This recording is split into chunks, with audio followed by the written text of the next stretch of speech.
Lesson 5.4, Solving Radical Equations and Inequalities. Our essential question, how do you solve equations containing radicals and rational exponents? There were 2 problems left on the page for independent practice. Let's go ahead and take a closer look at those. So I need to get inside the radical so I can get x by itself. Before I can do that, I need to get rid of the radical. So this is a square root. To undo a square root, we need to raise both sides to the second power.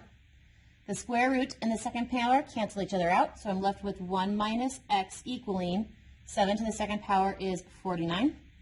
We're going to subtract 1 from each side and divide both sides by the negative 1. So my answer is x equals a negative 48.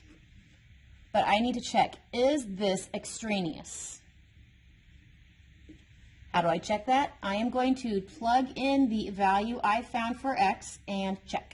So I said x was a negative 48, so I'm going to replace x with a negative 48.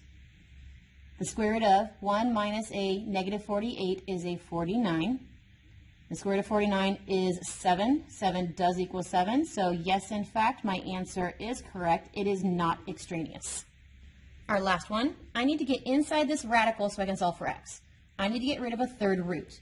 We get rid of a third root by raising both sides to the third power, and the entire side had to be raised to the third power, which means the entire side had to be inside of a parenthesis.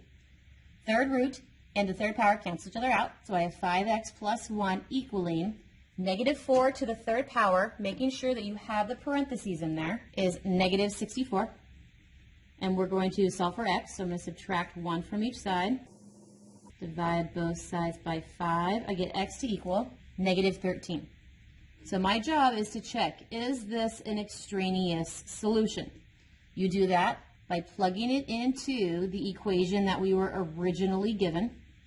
So the third root of 5 times, not x, times negative 13 plus 1, does it actually give me a negative 4? The third root of 5 times negative 13 plus 1 is a negative 64. What is the third root of negative 64? The third root of negative 64 is a negative 4. Negative 4 does in fact equal negative 4, so our answer is not extraneous. It is the real answer, and we are done.